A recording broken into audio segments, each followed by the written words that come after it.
Yo, what up? It's Rainbow Chew. In my last video, I did a top 10 list of my favorite artworks from Evolving Skies, but the catch was that I couldn't include anything ultra rare or better. So no full arts, VMAX, Vs, rainbow rares, gold, or alternative arts. And it was super fun to do because it forces you to pay attention to and look at and appreciate the artworks of the lesser value, more common cards, instead of it just being like the same repetitive list of listing the obvious like big chase cards like the alternative art Rayquaza and VMAX Umbreon and stuff. So a lot of people seem to like it and said that I should do more, and today I'm gonna do the same thing, same top 10 favorite list, the same rules, but for Chilling Reign, or Chilling Pain, as many like to call it. But the fun part is that in this video, it's not Chilling Pain, because the only cards that I'm going to talk about are the ones that are super common that everyone can pull in every pack, because they're not even that rare. Number 10, Galerion Yamask. The thing that caught my eye first about this card is that the pillars in the background of whatever like ancient ruin temple he's flying through have the faces of the original Yamask on it, and its Pokedex entry says that it carries the mask that used to be its face when it once was human, and sometimes it looks at it and cries, which is like mad over the top and extra and creepy and disturbing. I always think of Pokemon as your pets, so your pet is like a dead ghost of a human carrying its skinned face, but whatever, you know, anime logic and stuff. So I just think it was a cool detail that they added the faces of the other Yamask in the background instead of just making it like normal pillars. So then I did some deep analyzation of the secret backstory lore of the location of where this card is, because one of my favorite things about Chilling Reign is that a lot of the Pokemon, the backgrounds are actual places that I recognize from Sword and Shield, which is cool. So the area in Sword and Shield where you can encounter Galerion Yamask is Route 6, which is this cool ancient ruins kind of temple-ish area. And one of the things that's super interesting / super whack about this route is that there's this really cool giant Diglett sculpture like carved in the mountains. So when I first saw this in the trailer and in the game, I thought that it was going to be some cool area that you could explore, but of course in typical Game Freak fashion, they just kind of added it as an aesthetic background choice just to tease you, where you can't really do anything except stare at it in the distance. It is cool that I think this is the location from the game, and the Pokedex entry for Galerion Yamask is that it's a scorned spirit that attaches itself to an ancient slab or something. But it turns out that in Generation 2, there are different houses that have Buddhist altars in them, but in the English translation, whatever the reason was, they changed it from Buddhist altar to sculpture of a Diglett. So maybe this temple ruins place that Galerion Yamask is chilling in Gen 8 goes all the way back to this place they were talking about in Gen 2 that's actually altars. And this is the definition of the actual purpose of a Buddhist altar, which is used for funerals. So there are a bunch of dead ancient spirits flying around, scorned, like tortured souls with pillars of dead faces attaching themselves to stones and all that stuff, just chilling in the background of this card. Now you know this cool reference with the Diglett statue and the Buddhist altars, and all this is just from staring at this common card. Who knew? Damn, what a way to really start this video off with a bang with such groundbreaking discoveries. Number 9, Cast Form Reign. I'm always a huge fan of any Sao art. It's just a beautiful, whimsical masterpiece. And Cast Form is kind of a Pokemon that isn't really everyone's most favorite, memorable. I mean, it's cute, but I feel like a lot of people don't really think about Cast Form every day of their lives. I really like that he's smiling, he's a happy little raindrop, and I like the pink flowers. It's just very pretty. Like, if this were a painting on the wall, it would just create a very serene atmosphere in that room. I wouldn't mind this as a painting in my bathroom. I think they should make, that's like the first thing I think about when I see a Pokemon card, is if I were to just take the art and blow it up as a painting and put it on the wall, would it be an aesthetic piece to put in my room, and what vibe would it create? I don't really know about the vibe that the dead Yonmask faces would create in a room per se, but that one was cool for the lore. This one is definitely a nice art piece that I would hang on my wall in my future Pokemon themed mansion. Number 8, Porygon II. Porygon is one of my top 3 all-time favorite Pokemon. Every form of Porygon is the best, and I love the purple and turquoise color scheme. It reminds me of like a cool blue Gatorade slash Galaxy Juice. And I like cards that feature portals. There's a bunch of cards. I have a collection of cards featuring portals.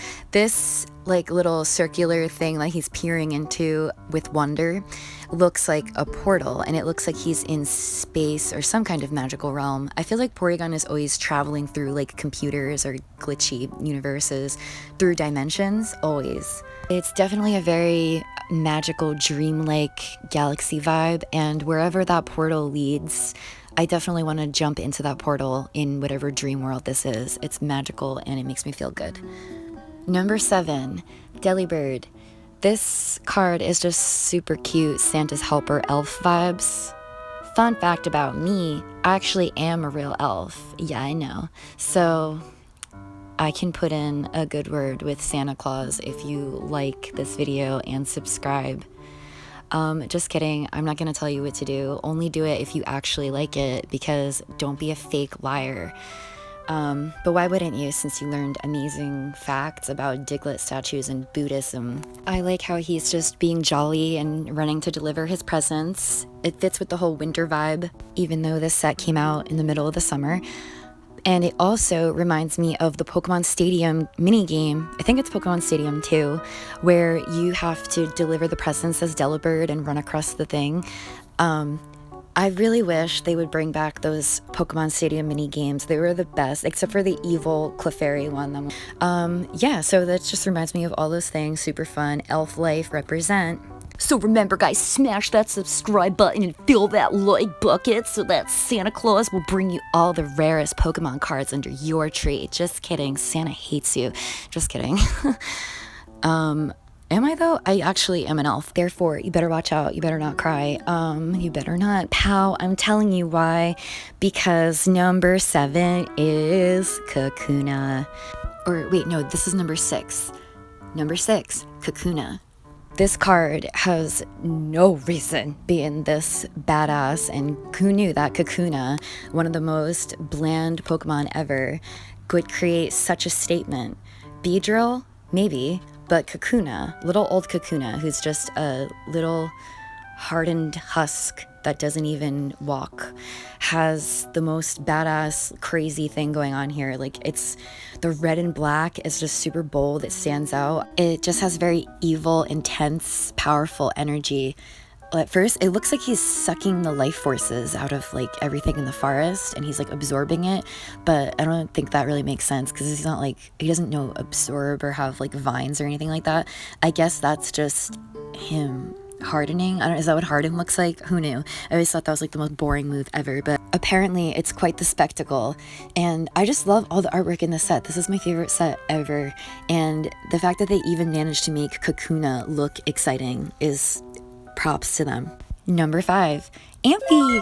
This card is so cute. It looks like he's in some kind of laboratory or something, trying to work on some kind of electronic apparatus or computers or something.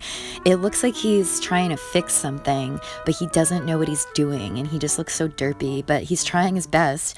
And even if he's completely messing up his job here and breaking it even more, like, you can't even be mad at him, because he's just so cute and sweet and stupid, and it's like, oh, you're trying, look at you mashing random buttons and stuff. He doesn't know, but he's trying his best, and that's all that matters. Number 4, Gengar. I wonder what flavor the staircase is. I just think the artwork is kind of spooky, funny, and amusing. I always imagine Going down a staircase at night, especially into like a basement or something, it's always super creepy to me. And I refuse to go into the basement down the stairs at night, even though it's so stupid. It's like the same thing as going in the basement any other time of the day. You just put the light on and it looks exactly the same. You can't even tell the difference, but whatever.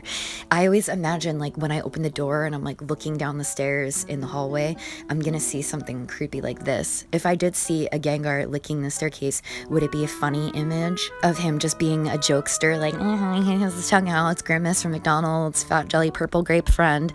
Or would this be terrifying? Either way, it's a really cool artwork, and I always get excited to pull this card, even if I have a million of it. I'm always like, ooh, Gengar, haha. Number 3, Keklian. Definitely a fun, poppin', colorful artwork that you would want to blow up as a painting and hang on the wall to make any room funky. I love that you have the regular Keklian colors with the green, but then there's also what looks like a shiny Keklian in the background. Obviously, everyone loves shiny Pokemon, and everyone just loves Pokemon being different color schemes in general, and Keklian is all about transforming into different colors. And then there's also like some weird colored ones on the right. There's a funky blue one and a dark pink one and some that are like kind of invisible looking.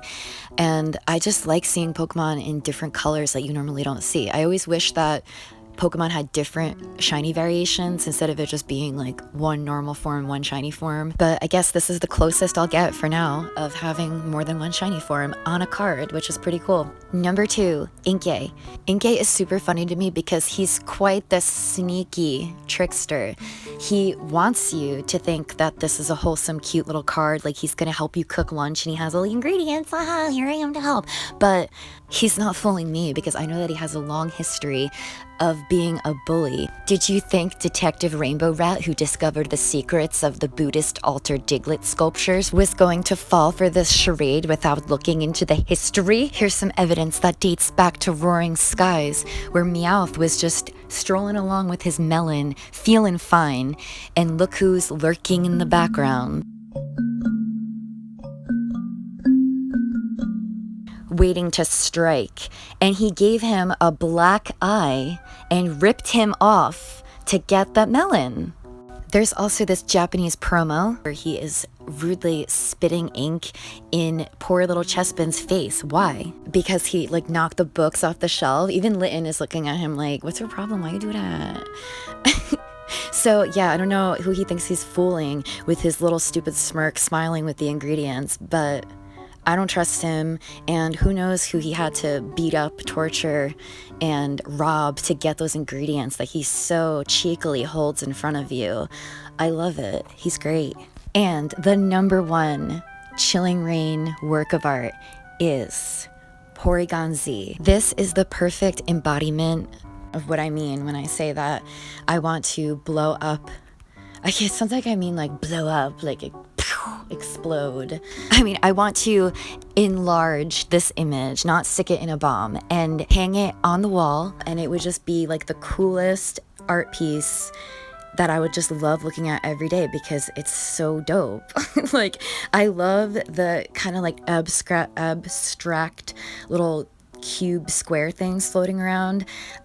It's like what I said before with Porygon traveling through portals. Like, he's a digital duck. That's just the coolest. I picture him traveling through dimensions, through codes and electronics, through portals in the digital realm beyond our understanding. And it's showcased here so simply and so beautifully of him just traveling through. It looks like he jumped into a computer screen and he's just bugging out and glitching through the technology, and then there's somebody on the other side of the computer screen looking in and seeing this world and bugging out like, oh my god, look, he's going berserk, the computers are going berserk. And it's this whole thing. And like, one of my favorite things about Komiya cards is that there's always someone in the background freaking out and having a meltdown at whatever scene is occurring. Sometimes you're not really sure, or you're like, yeah, I would definitely be freaking out too. But then sometimes they're just freaking out for no reason. Like Psyduck existing. Why? That's like the least scary Pokemon ever. Or this one where it's like, the sprinkler's going off. Who was playing basketball here? it just makes you wonder, like, what happened? What is going on here? Are you guys okay? The fact that he's freaking out on the other side of the computer screen at this Porygon just flying through the dimensions. Like, what is going on here? I want to know. There can't be any possible explanation for this. That's mundane. It speaks to me. I want it on the wall in every room, and every time I see it, I'm like, that makes me feel joy. What a cool looking image, scene, universe that I want to be in. Take me inside the portal. So those are my top 10 artworks from Chilling Reign that aren't ultra rare. Chilling Reign, not Chilling Pain, because there is no pain here in trying to experience these fabulous cards. Who needs a flamboyant chicken doing yoga moves on a rooftop? We have picnics with rambunctious bullies that will beat us up to steal our vegetables, and Grimace from McDonald's licking staircases at night, and skinned dead human faces on the pillars in the Diglett Shrine Buddhist altar. So we don't even need any of that stuff. Okay, bye.